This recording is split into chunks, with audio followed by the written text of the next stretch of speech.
Ladies and gentlemen, welcome to the press conference on the occasion of the visit of US Secretary of State Antony Blinken to Vienna. Following the remarks of the two ministers, there will be time for some questions, and I would like to ask Minister Schallenberg to give his remarks. Dear Secretary of State, dear Tony, ladies and gentlemen, a very warm welcome to you. It's a real treat and pleasure to have you here in Vienna. And I believe your presence is not only a visible sign of our strong partnership. Only a year ago, I had the pleasure to visit you in Washington, D.C.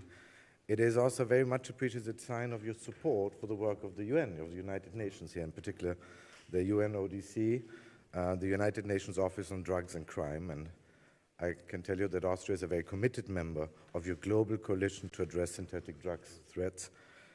I believe the fight against this scourge of organized crime and drug trafficking needs our full attention and more than less international cooperation. And you can be assured that we will stand together with our partners in this fight. Together with the Chancellor Karl Nehammer, we had a very good exchange on a number of geopolitical hotspots which are on top of our agenda on both sides of the Atlantic, be it the Russian continued war of aggression against Ukraine, the dire situation in the Middle East, or the stabilization of the Western Balkans. And the convergence, our convergence on these issues illustrates a strong and solid foundation on which the Austro-American strategic partnership is built. And our partnership, and if I may say so, our friendship, also personal friendship, is not only based on common interests. It is more based even on common values and our common commitment to the rule of law, to checks and balances, to democracy, and to fundamental freedoms. And yes, you probably have heard me already repeatedly say that I believe that Europe and the US have probably taken each other too much for granted over the last couple of years. But this has fundamentally changed, I believe. And in these trying times, we realize that we do not only share, but we also have to defend the values that unite us. And in face of Russia's aggression against Ukraine, including its hybrid actions and activities, it is more important than ever that we continue to stand together side by side. And I believe very strongly that how we act together now will significantly impact on the way we are seen for the decades to come. We all know there are other actors on this planet watching us. And talking about the Middle East, here we are equally strongly like-minded countries. Our commitment to Israel's security and right to self-defense remains ironclad, but it is very clear that more needs to be done to protect civilians in Gaza. Humanitarian law, and that is very clear, applies to everyone, everywhere. And without doubt, we know that the military offensive in Rafah, without a credible plan what to do to protect the civilians, would trigger a humanitarian disaster. We urgently need a humanitarian pause to get the hostages out of Gaza and more humanitarian aid into Gaza. And we should never forget that among these over 130 hostages, there's one Austrian-Israeli family father who now for 161 days is in the hands of Hamas. And in this respect, I'm extremely thankful not only to the vital role of the United States, but also to your personal, tireless and extraordinary commitment and engagement in the region. And I welcome any initiative that enables more humanitarian aid to reach the people in Gaza. The Austrian Republic itself has offered 23 million euro in support, and I know that we are talking now about the sea or airborne help. I believe we have to do everything together to protect the people in need there. And we also discussed a region which is a neighboring region to Austria, which is close to our heart, which is the Western Balkans. And here again, we are both committed to the European future of this region and its citizens. And I just wanted to point out, among the many things we do together, the Austrian-American program Speak Up in Bosnia-Herzegovina is for me a prime example of how the cooperation between the United States and Austria can really do a difference on the ground. And we now know that we have important decisions coming up in the European Council on Bosnia-Herzegovina, opening the accession talks. And you know that Austria very strongly advocates for this step, because in in view of the, you could say, the circle of fire surrounding Europe, we have to make sure that our immediate neighborhood is stabilized. And there's no vacuum in politics. So either we manage to export our model of life, our stability, our security, or we risk being confronted with growing insecurity and instability. And let me add finally on a more bilateral note that the United States is not only our second biggest trade partner and export market, and significant investments are actually ongoing in the United States, but I'm also extremely happy to see how our strategic partnership is prospering. Also thanks to the work of our Austrian ambassador in Washington, the American ambassador here in Vienna. I'm happy to say that we just a couple of weeks ago signed the working holiday program, which is a very good thing, and the Austrian American Media Fellowship Program, which we already launched a couple of years ago, is proving to be a true success story. So I believe with these programs, we push our strategic partnership on a new level, and this level should be even expanded. We need more than less people-to-people contact. We need more exchange, more dialogue. We have to understand each other. And I believe in this year, 2024, it's probably more important than in others. We have important elections coming up in Austria and in the United States. On all these issues, I can assure you, Austria is a strong partner, and for us, you are an indispensable friend. And again, on this note, thank you for being here, and I'm happy to welcome you and happy for the talks we have here in Vienna and we had already in the past. Thank you. Thank you, Minister. Mr. Secretary, the floor is yours.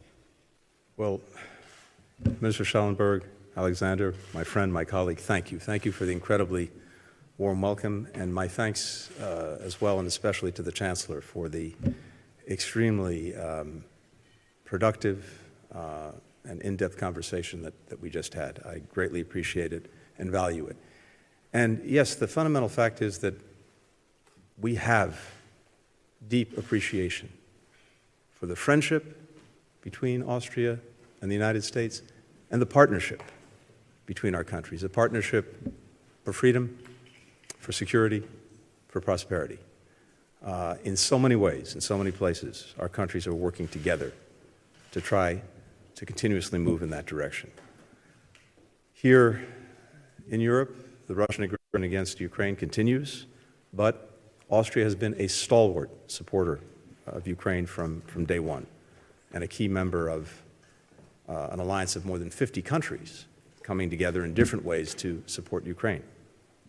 Austria may be militarily neutral, but it is very much not politically neutral, and we see that in the extraordinarily generous support that the Austrian people have provided to Ukrainian refugees. We see it in the humanitarian assistance that Austria is providing to people in Ukraine, and of course the strong support for the European Union sanctions to try to make sure that the Russians and Putin don't have the resources to continue to fuel the war machine that continues this aggression against Ukraine. We discussed this. We discussed as well the energy situation for Europe. And here I have to say what's happened over the last couple of years is quite remarkable, the move away from dependence on Russian energy. The United States has very much supported this move, including with liquefied natural gas, and we discussed the ongoing transition that countries are making, really redrawing the energy map of Europe at a critical time. As the Foreign Minister mentioned, we're also collaborating on other key regional priorities, and notably the Western Balkans. And here I really have to commend Austria's longstanding leadership and the Foreign Minister's personal leadership and engagement. This is something that is near and dear to our hearts, and especially President Biden, because for the President and for me, when I started out in the 1990s, so much of the focus of the world was on the Balkans, on Bosnia, on Kosovo.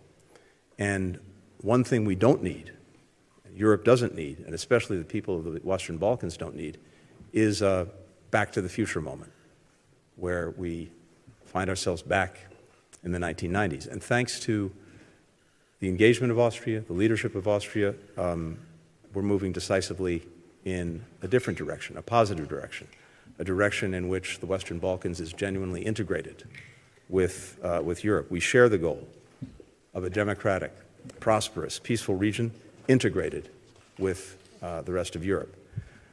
The European Commission's recommendation to open accession talks and negotiations with Bosnia and Herzegovina is something that's very welcome. We fully support their Euro-Atlantic path, including with the European Union. And we also encourage the leaders in Bosnia and Herzegovina to move past divisions, to pursue reform necessary to move down the path toward the EU. And here we really benefited from the Foreign Minister's insights, not just from his recent visit, but from all his engagement. And here we will continue to partner strongly. The Foreign Minister mentioned the Emerging Voices program that we have together. We want to make sure that this new generation in the region, that its voice is heard, because it's a voice for peace, for security, for stability, for opportunity, and that comes with the path toward the European Union. We're also working together to support an improvement in relations between Kosovo and Serbia. There, the EU-facilitated dialogue is the only viable mechanism, the only viable path forward. We need to see good faith, constructive efforts by both Kosovo and Serbia to stabilize the relationship and to move down that path, to keep tensions low, to increase coordination, to increase transparency with international partners, to implement all of the commitments that are in the dialogue. Austria has long been and remains a vibrant crossroads for the world and for the international community, hosting here so many UN agencies and organizations that are doing critical work to actually address the challenges that people are facing all around the world. One of my priorities for this visit was to spend time with the UN Commission on Narcotic Drugs at their 67th session. It's the first time that someone in my position as Secretary of State has actually taken part in this very, very important meeting. And I think it's a testament to our commitment to and our conviction that partnerships are the best way to address shared challenges. Now, why are we here today for that? It's pretty simple. In the United States, there is virtually not a town, a city, or a state that has not been affected and in some cases devastated by synthetic opioids, and notably fentanyl. More than 40% of the American people know someone who died from an opioid overdose. The number one killer of Americans aged 18 to 45 is fentanyl. So this has to be, and this is, a priority for President Biden, for our administration, for our country. We've also seen that while we may have been the canary in the coal mine on one synthetic opioid, fentanyl, while we were first, unfortunately, we're not last. And we see that as markets get saturated in the United States and even in our own hemisphere, the cartels, the criminal organizations are trying to make markets elsewhere. That's one of the reasons, along with the fact that other drugs, methamphetamines, ketamine, Captagon, in different parts of the world are having devastating impacts. And so you're seeing countries increasingly come together because we know, because of the international nature of the challenge, that we have to work together if we're going to be effective. Last July, the United States put together a global coalition to address synthetic drugs. We had about 80 countries at our first meeting. We're now up to over 151 countries and 14 international organizations. And that, again, is evidence of the fact that so many countries are now seeing that this is a problem that already is or could soon be coming to them. And together, we are sharing best practices. We are developing initiatives, new policies, new programs, new approaches to be more effective in dealing with the challenge of synthetic drugs.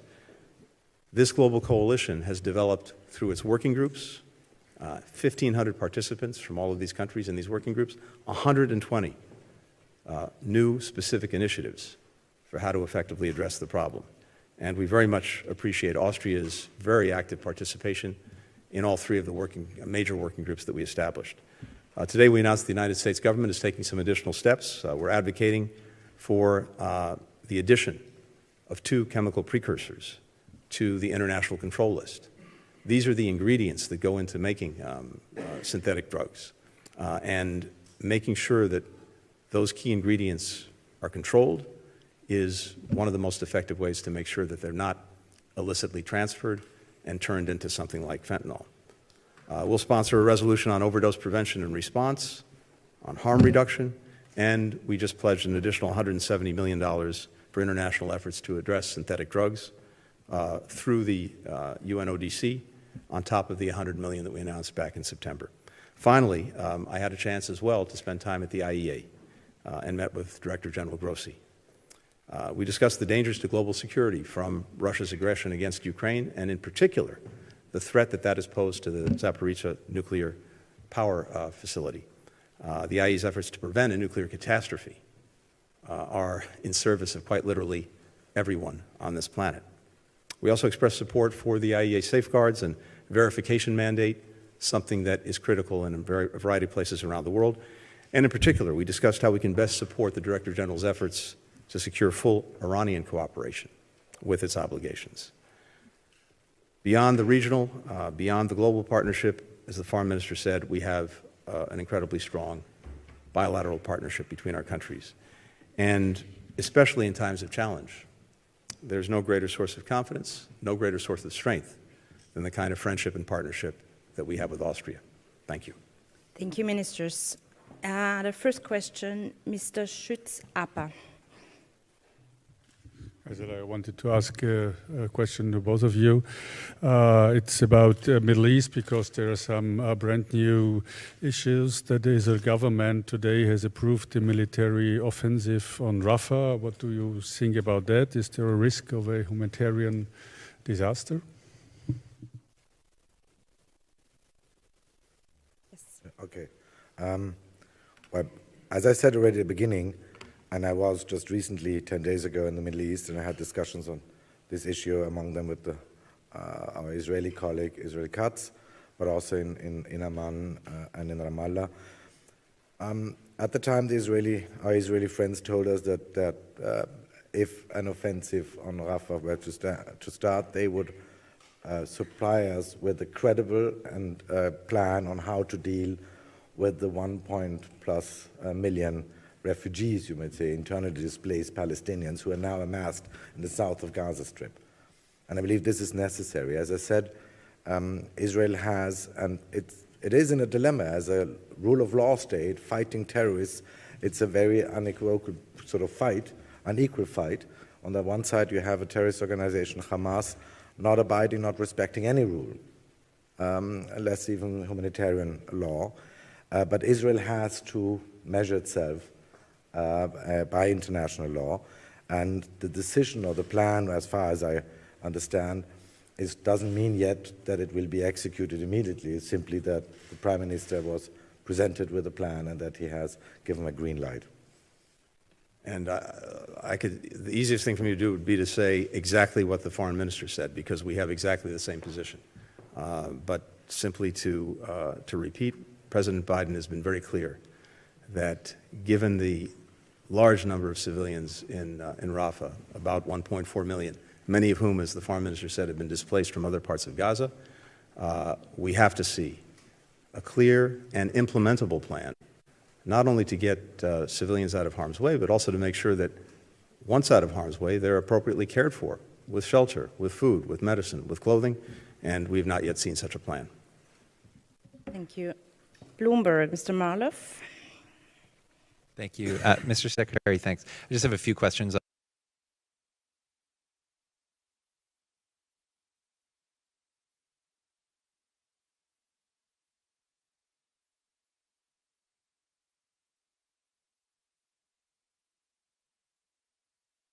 Senator Schumer's call for Netanyahu to be replaced on Thursday, prompting Israel to say they're not a banana republic. What do you make of this broader deterioration in ties, and have relations gotten so bad that it could undermine broader U.S. efforts on negotiations about what happens the day after the war? Secondly, President Biden did call an invasion of Rafah a red line, and I know you just discussed this proposal, but it seems that Netanyahu's the Prime Minister's office in Israel said that they're now reviewing a plan. Have U.S. officials seen that plan? And Is a safe evacuation even possible, given that there's 1.5 million people sheltering there? And just thirdly, a quick last one. Israel also said it's seen Hamas's counteroffer on the hostage ceasefire deal. Have U.S. officials reviewed that counteroffer, and does it look like a deal is within reach? And Foreign Minister Schallenberg, a senior U.S. Treasury official visited Vienna earlier this month, telling financial institutions here about the risk of potentially violating sanctions on Russia. Did you discuss this with the Secretary today, and have Austria's business ties with Russia affected diplomatic ties with the U.S. in any way? Thank you. Ian, thank you. And I also want to thank you on behalf of your colleagues, since you were able to ask, presumably, their questions as well. Look, we are working every single day with the Israeli government on all of the challenges that the situation poses to Israel, to Palestinians, to other countries in the region.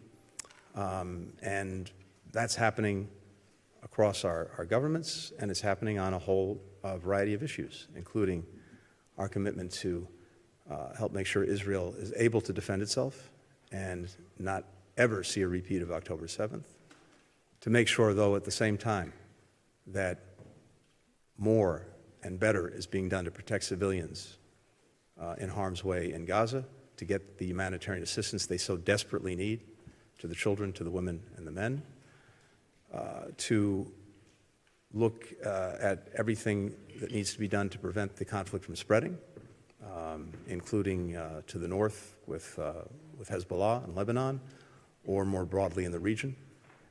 And in each of these instances, and so many more, and I'll come to the hostage question in a moment, we're working on a almost more than daily basis with the government of Israel.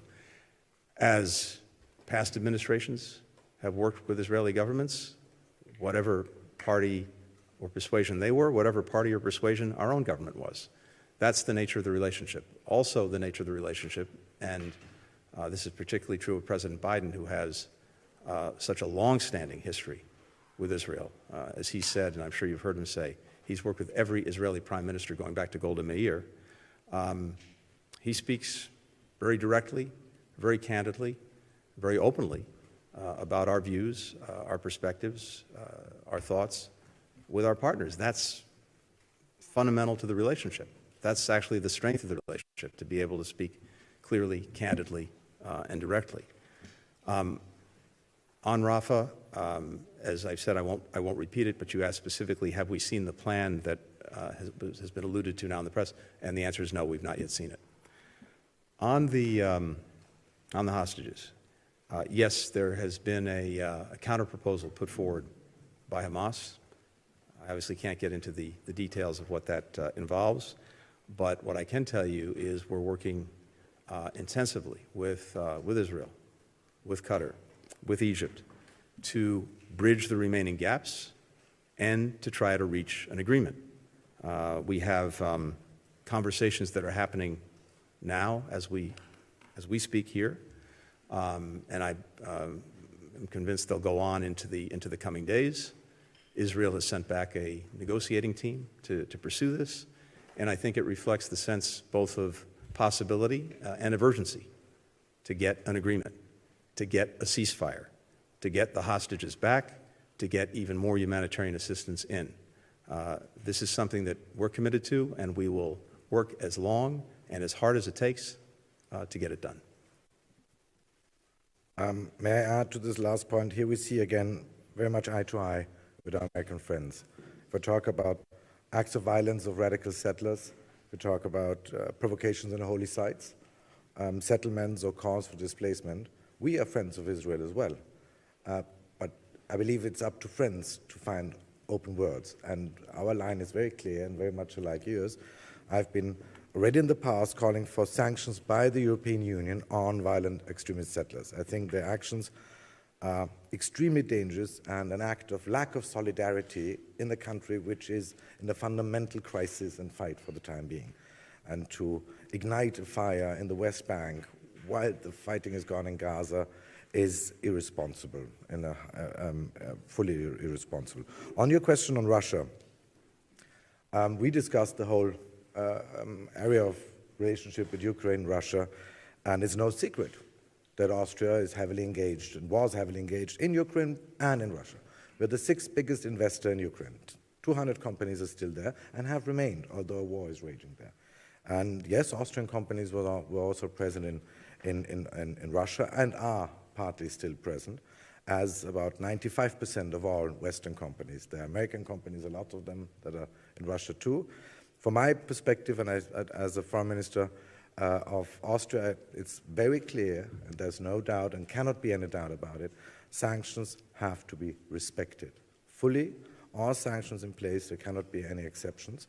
And we talk in a very transparent and open manner on these issues with our partners within the European Union and also with our American friends. Thank you. ORF. Alexander Kofler, Austrian Broadcasting Corporation. Question for Mr. Secretary.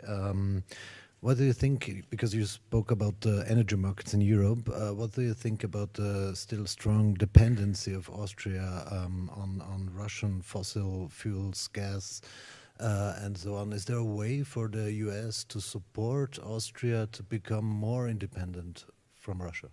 Thank you. Thank you very much. I think the reason that we're all, and by all I mean the United States, Europe, and others are so focused on this issue is because Putin uses energy as a weapon. He's very effectively weaponized it over the years, and the dependence that built up over many decades in Europe on Russian energy, well, we see the consequence and the price of that. That's why what's happened over the last couple of years in Europe, more broadly, moving away in ways that I don't think people could have imagined just a few years ago from that dependence, is so important because it takes away the strategic weapon that Putin has made of energy. Now, different countries have different energy relationships with Russia, again, that have built up over many, many decades. So it's not always easy to change these things in one moment. It's a process and it's a transition. But I think we see some very important steps that Austria has taken and is taking. And to that end, for the United States, as we've done with many partners in Europe, we want to be able to help. And we have with LNG, liquefied natural gas. We'll continue to do that. The other thing that's, I think, very beneficial in this moment is it's also an opportunity for countries to focus and double down on the transition away from fossil fuels. Again, it's a transition. It's not a light switch. But Austria is a country that's leading by remarkable example when it comes to renewables in its energy economy, setting a very, very strong example. But I think there are opportunities here to do even more. And by the way, one of the things that we talked about at the IEA, again, not specific to Austria, but just in general, are the opportunities that now exist for nuclear power, including small modular reactors and other new technology that can make a big difference. May I add maybe for the American journalists, the line of the Austrian government is very clear. We want to move out of Russian gas, because as you said rightly, for the first time we saw that it can be weaponized, it can be used to exercise pressure. And that is something which I have to point out. The first agreement between the OMV, the Austrian company, and Gazprom dates back to 1968. Soviet Union fell apart, they delivered, we paid. The Iron Curtain fell, they delivered, we paid.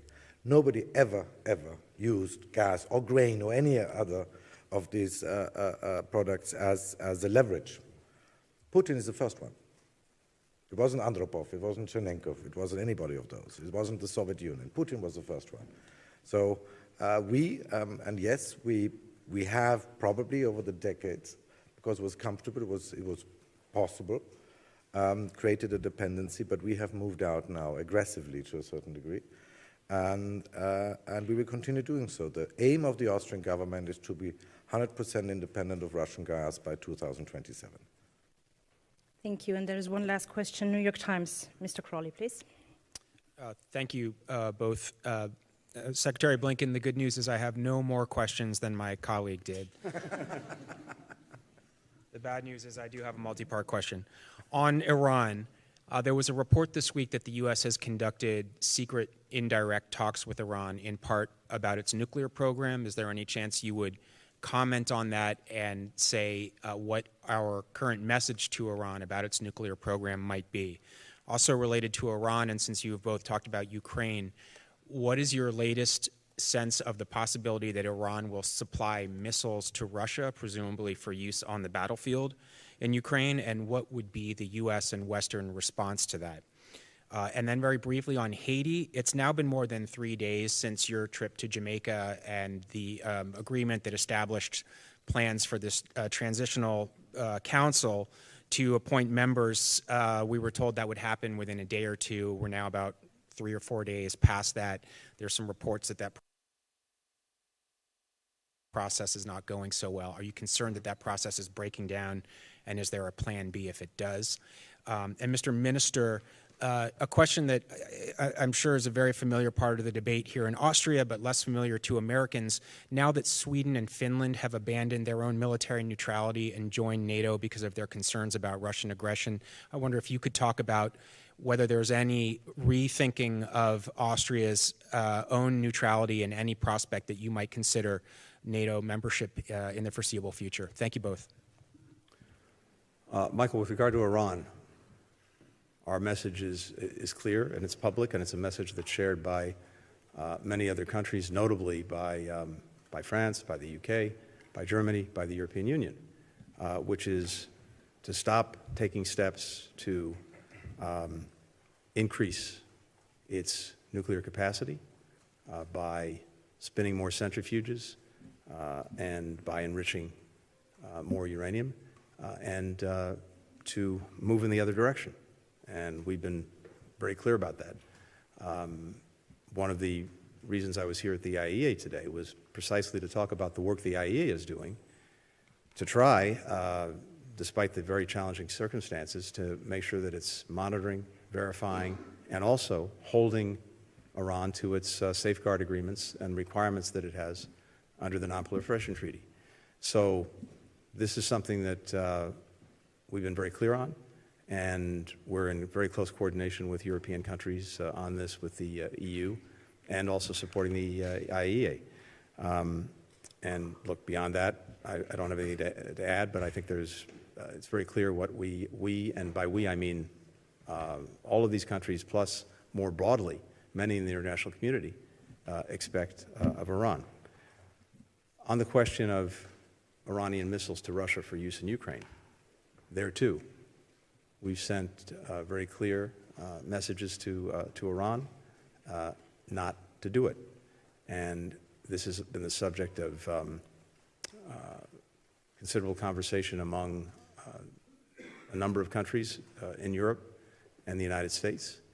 And I think that the concern about that eventuality and the commitment to address it, if necessary, is very real and very strong.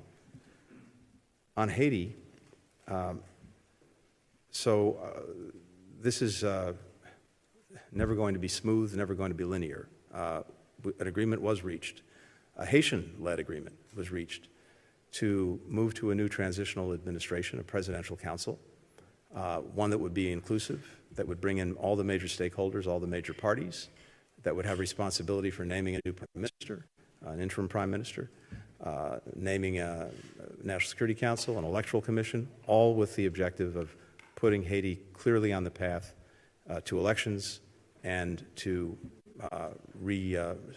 strengthening its democracy. What we've seen over the last 24 hours is there's seven seats on this transitional council, and most of the parties or stakeholders that were given a seat have actually named their representative to the council. There are a couple that still haven't, so that's a work in progress, but we've seen that move forward. Relatedly, but separately, is the whole question of security in Haiti, because moving forward on a political transition and getting to elections, being able to provide humanitarian assistance, to get it to people who need it, as well as helping the economy develop, none of that happens if there is profound insecurity, which is what we've seen now with the gangs taking over parts of the capital city, Port-au-Prince, challenging the airport, challenging the ports, etc. So as you know, we've been working for many months now on having a multinational security support force led by Kenya with the participation of other African countries, Caribbean countries, go in and support the Haitian National Police, help them regain control of Haiti. And that too is moving forward. We've made additional commitments to that force in terms of our financial contributions, our in-kind contributions. Other countries have stood up in recent weeks, including Canada, with substantial contributions to that force. Once the new council is fully stood up, and again, I would anticipate that happens in the coming days, that process with the force will be able to move forward. And then we have a trajectory that has at least the chance of putting Haiti in a more stable place. But having said all of that, every single day there are challenges to that process. There are political challenges, there are security challenges, and we're working to address them. But the Haitian people are leading in this process. This is their process, but they have strong support from countries throughout the region in the Caribbean and well beyond. And we'll continue to try to marshal that support and help them move forward. Look, it's challenging, but it is moving, and we're committed to doing everything we can to support it. On your question on neutrality, thank you, by the way, because it gives me the opportunity to maybe clarify one or the other point. You're right to point out that Sweden and Finland took the decision to join NATO. I believe we have to be aware that the geographical position, the history of neutrality in these countries, which were actually non-aligned, less neutral, is very different. And after the experience of the First and Second World War, which actually started in Central Europe, when we adopted the constitutional law on everlasting, you would call it everlasting neutrality, it was a very important intellectual and emotional step for Austria, and it became part of our self-perception to a certain degree in this country. According to the Swiss model at the time, the Swiss neutrality was actually the buzzword. And I want to point out one thing. Our neutrality is a strictly military neutrality. We are not neutral as far as values and principles are concerned. So if a country, and it might be a permanent member of the UN Security Council, believes that he can kick out all the principles of the UN Charter and simply invade a neighboring country, we won't stand by idly and simply watch on. We have a very clear position. And that is not new. This is not invented by this government. I always point out in 1956, when Soviet tanks were driving through Budapest, the very young then, fully sovereign Austria, already then at the General Assembly of the UN, supported every resolution against the Soviet Union and even issued one or put one on the table themselves. So our position has been always very clear. And if you ask why, then I can be very clear too, because international law is for us not a luxury. It keeps us safe. We need a root-based international order. We need other countries, whether they're big or small, whether they have nukes or not, to stick to the rules, to the principle of pacta sunt servanda. So on these issues, Austria will never be neutral. But in military terms, and we show it in Ukraine, we don't deliver lethal equipment, but we deliver more humanitarian aid per capita than other countries. That is our approach in this crisis, and we'll continue on this policy. And I might add that the neutrality has a very strong public support in Austria. Nearly 80% of the people stand behind it. So there's no question on this matter. We fully respect the decision by our friends in Finland and Sweden, but this is not the way we have any intention of going down this now. Thank you, Excellencies. Thank you, ladies and gentlemen. And for those of you who are lucky enough, have a good weekend. Thanks.